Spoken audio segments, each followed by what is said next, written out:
Vocational নবম শ্রেণীর সকল ছাত্রছাত্রীকে অনলাইন ক্লাসে সম্পৃক্ত হওয়ার জন্য স্বাগত জানাচ্ছি। সারা বিশ্ব জুড়ে করোনা ভাইরাসের প্রাদুর্ভাবের কারণে আমাদের বাংলাদেশেও করোনা ভাইরাস, সেজন্য বাংলাদেশ সরকার, গণপ্রজাতন্ত্রী বাংলাদেশ সরকার অনলাইনে ক্লাস দেওয়ার জন্য শিক্ষা মন্ত্রণালয়ের মাধ্যমে আমরা আদিষ্টিত হয়েছি। সেজন্য আমরা অনলাইন ক্লাস পরিচালনা করছি। আল্লাহ আমিনা বেগম দারুল কোরআন দাখিল মাদ্রাসার 2টি ট্রেড চালু আছে বাংলাদেশ কারিগরি শিক্ষা বোর্ডের অধীনে। একটি হলো কম্পিউটার ইনফরমেশন অ্যান্ড টেকনোলজি, আরেকটি হলো ড্রেস মেকিং। আজকে ভোকেশনাল নবম শ্রেণীর কম্পিউটার এবং ড্রেস মেকিং এই 2টি ট্রেডের ছাত্রছাত্রীদের জন্যই কম্পিউটার অ্যাপ্লিকেশন বিষয়টি বাধ্যতামূলক। যেখানে 100 নম্বর রয়েছে। আজকে কম্পিউটার অ্যাপ্লিকেশন বিষয়ে যে পাঠটি শুরু করতে যাচ্ছি সেটা হলো কম্পিউটারের প্রকারভেদ। আজকে আমরা শিখব কম্পিউটার প্রকারভেদ সম্পর্কে আমরা শিখব। কম্পিউটারের কার্যনীতি এবং তার আকার ও ক্ষমতার উপর ভিত্তি করে কম্পিউটার বিজ্ঞানীগণ যারা কম্পিউটার সৃষ্টি করেছেন তারা প্রথমত 3 ভাগে বিভক্ত হয়েছে। কম্পিউটার কার্যনীতি ক্ষমতা উপর ভিত্তি করে কম্পিউটারকে প্রথমে 3টি ভাগে বিভক্ত করা হয়েছে। 1 নম্বর হলো অ্যানালগ কম্পিউটার। 1 নম্বর হলো অ্যানালগ কম্পিউটার। 2 নম্বর হলো ডিজিটাল কম্পিউটার এবং 3 নম্বর হলো হাইব্রিড কম্পিউটার। তাহলে আমরা প্রথমত কম্পিউটার কয় ভাগে বিভক্ত পাইলাম? 3 ভাগে। একটি হলো অ্যানালগ কম্পিউটার, 2 নম্বর হচ্ছে ডিজিটাল কম্পিউটার এবং 3 নম্বর হচ্ছে হাইব্রিড কম্পিউটার। অ্যানালগ কম্পিউটার হচ্ছে যে এই অ্যানালগ কম্পিউটারের মাধ্যমে যে বিষয়টি পরিমাপ করা হয়, যেমন বিদ্যুতের তারের মধ্যে কি পরিমাণ বিদ্যুৎ আছে তা পরিমাপ করা হয়, উচ্চতা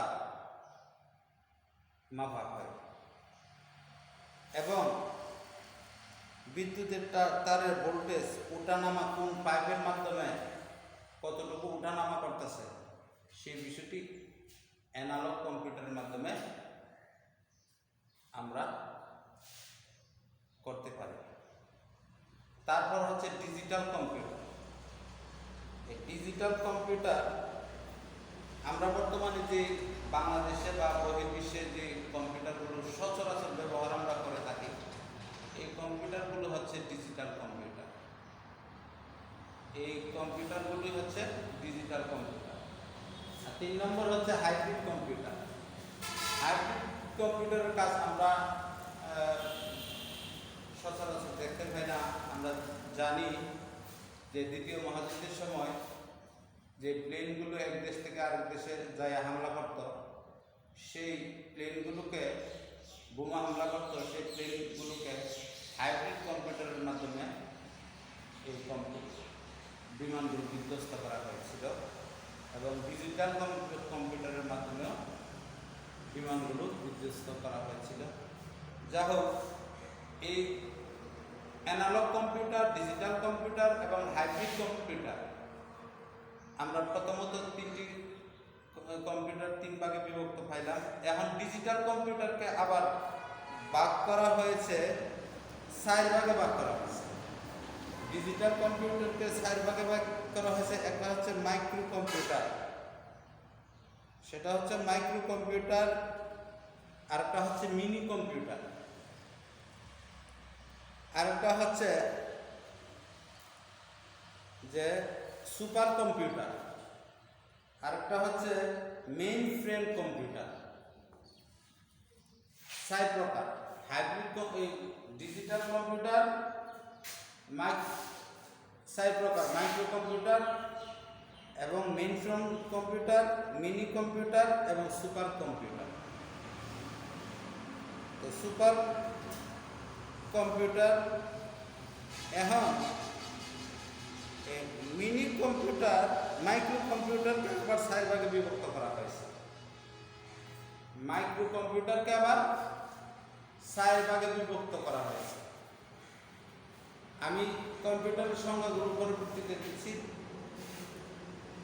যে মাইক্রো কম্পিউটার 4 ভাগে বিভক্ত হচ্ছে। একটা হচ্ছে ডেস্কটপ কম্পিউটার, একটা হচ্ছে 4 ভাগের মধ্যে একটা হচ্ছে ডেস্কটপ কম্পিউটার, আরেকটা হচ্ছে ল্যাপটপ কম্পিউটার, আরেকটা হচ্ছে পেন টপ কম্পিউটার, আরেকটা হচ্ছে নোটবুক কম্পিউটার।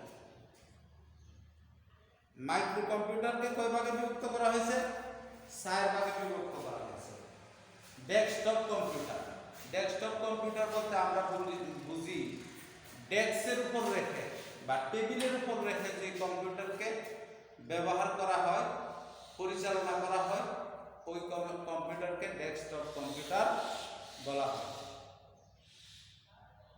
আমি আবার বলছি, ডেস্কের উপর রেখে বা টেবিলের উপর রেখে যে কম্পিউটারকে পরিচালনা করা হয় সেই কম্পিউটারকে কি বলা হয়? Desktop computer. ডেস্ক অর্থ টেবিল, টপ অর্থ উপর, ঠিক আছে? এরপর হচ্ছে ল্যাপটপ কম্পিউটার। ল্যাপটপ কম্পিউটার বলতে ল্যাপ অর্থ কুল বা উরু, ল্যাপ অর্থ কুল বা উরু, আর টপ অর্থ উপরে। উরুর উপর রেখে বা কুলের উপর রেখে যে কম্পিউটার ব্যবহার করা হয় তাকে বলা হয় ল্যাপটপ কম্পিউটার। এরপর হচ্ছে পাল্পটপ কম্পিউটার। এই ধরনের কম্পিউটার, এটি হচ্ছে ক্যালকুলেটরের মতো ছোট, ক্যালকুলেটরের মতো ছোট আকৃতির কম্পিউটার, যেটাকে যে কোনো সময় যে কোনো পকেটে ঢুকানো যায়। এই জন্য এটাকে বলা হয় ফরম্যাট কম্পিউটার। এটা অনেক সময় হাতের উপর রেখেও ব্যবহার করা যায়, হাতের উপর রেখেও ব্যবহার করা যায়। আরেকটা হচ্ছে নোটবুক কম্পিউটার। এটা অনেকটা ল্যাপটপের মতো, ল্যাপটপের থেকেও আরো ছোট।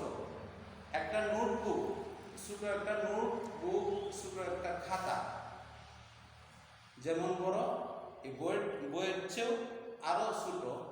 এই নোটের মতো, যেহেতু নোটবুক নোটের মতো ছোট, যে জন্য এটাকে নোটবুক বলা হয়, ছোট কম্পিউটার। তো এটা দিয়েও কাজ করা যায়।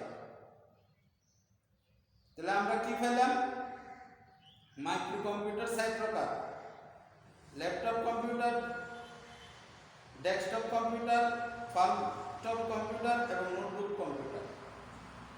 আর ডিজিটাল কম্পিউটার এর আগে বলছিলাম, ডিজিটাল কম্পিউটারের 4 প্রকার: micro computer, mini computer, mainframe computer এবং সুপার কম্পিউটার।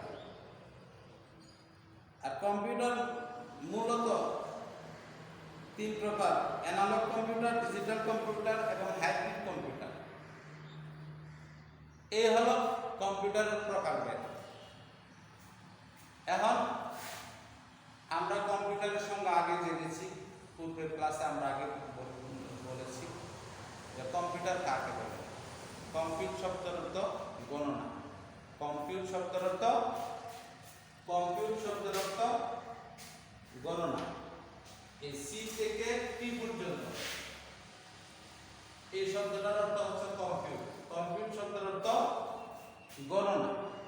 আর ই আর সম্পৃক্ত করলে তার অর্থ দ্বারাই গণনাকারী যন্ত্র। কম্পিউটার শব্দের অর্থ হচ্ছে গণনাকারী, কম্পিউটার অর্থ হচ্ছে গণনাকারী যন্ত্র, আর কম্পিউট শব্দের অর্থ হচ্ছে গণনা। আমরা জানি গণনা করা যায় কিসের মাধ্যমে? ক্যালকুলেটরের মাধ্যমে মানুষ গাণিতিক ইয়েগুলো করে। সর্বপ্রথম চীন দেশ থেকে কম্পিউটারের প্রথম আবিষ্কার হয়। ক্যালকুলেটর থেকে এটা মডিফাই করতে করতে, গবেষণা করতে করতে কম্পিউটার পর্যন্ত নিয়ে পৌঁছেছে। আজকে কম্পিউটার অ্যাপ্লিকেশন ক্লাস এবং কম্পিউটার সম্পর্কে আমরা জানলাম, কম্পিউটার সংজ্ঞা জানলাম এবং কম্পিউটার প্রকারভেদ জানলাম। গবেষণার নাম শ্রেণী ছাত্রছাত্রীকে এই বলে আমি আমার ক্লাস শেষ করব, যে তোমরা যার যার ঘরে থেকে নিরাপদে থেকে তোমরা তোমাদের বিষয়গুলো, অনলাইন ক্লাসগুলো আলহাজ আমিনা বেগম দারুল দাখিল মাদ্রাসার সকল শিক্ষক মণ্ডলী অনলাইন ক্লাস দিচ্ছে যার যার বিষয়, সেগুলো আমি এই মাদ্রাসার সুপারিনটেন্ডেন্ট হিসেবে তোমাদেরকে আহ্বান করব। সকল শিক্ষক শিক্ষিকাদের ক্লাসগুলো তোমরা দেখবে এবং তা থেকে শিক্ষা গ্রহণ করে আগামী ক্লাসে তোমাদের যেন একটি ফলপ্রসূ স্টুডেন্ট হিসেবে এবং ছাত্র হিসেবে আমরা পাই। তোমরা যার যার ঘরে থেকে মোবাইলের মাধ্যমে, অনলাইনের মাধ্যমে ক্লাসগুলো তোমরা দেখবা এবং খাতায় লিখবা, শিখবা। সেই আহ্বান রেখে আমি আমার সংক্ষিপ্ত ক্লাস শেষ করছি। ওয়াখির দাওয়ানা